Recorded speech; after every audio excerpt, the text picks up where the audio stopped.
నారాయణం నమస్కృత్య నరం చైవ నరోత్తమం దేవీం సరస్వతీం వ్యాసం తతో జయం ధీరయేత్.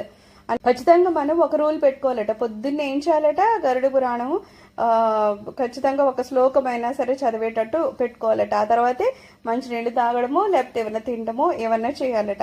అందుకే పూర్వము ఆచరణ అయిన వెంటనే గరుడ పురాణంలో ఒక శ్లోకాన్ని చదివి అప్పుడు మిగతా పనులు చేసేవారు. ఈ శ్లోకము గరుడ పురాణ ప్రారంభంలో ఉంది. ఎప్పుడు ఏం చేయాలంటున్నారు? ఎలాగూ స్నానం చేసాక పూజ చేస్తాడు కదా మనిషి. పూజ చేసేటప్పుడు ముందు ఆచమనం చేసుకుంటాడు. ఆచమనం చేయగానేనంట ఈ శ్లోకాన్ని కూడా ప్రారంభంలో పెట్టారట. అలాగా చదివేవాళ్ళంట. సో మనల్ని కూడా ఏమంటున్నారు, ఈ శ్లోకాన్ని నేర్చుకోమంటున్నారు. నారాయణం నమస్కృత్య నరం చైవ నరోత్తమం దేవీం సరస్వతీం వ్యాసం తతో జయం ధీరయేత్. మనం రోజు చేసే దాంట్లో ఇది కూడా యాడ్ చేద్దామమ్మా. ఇలాగ మనం పూజ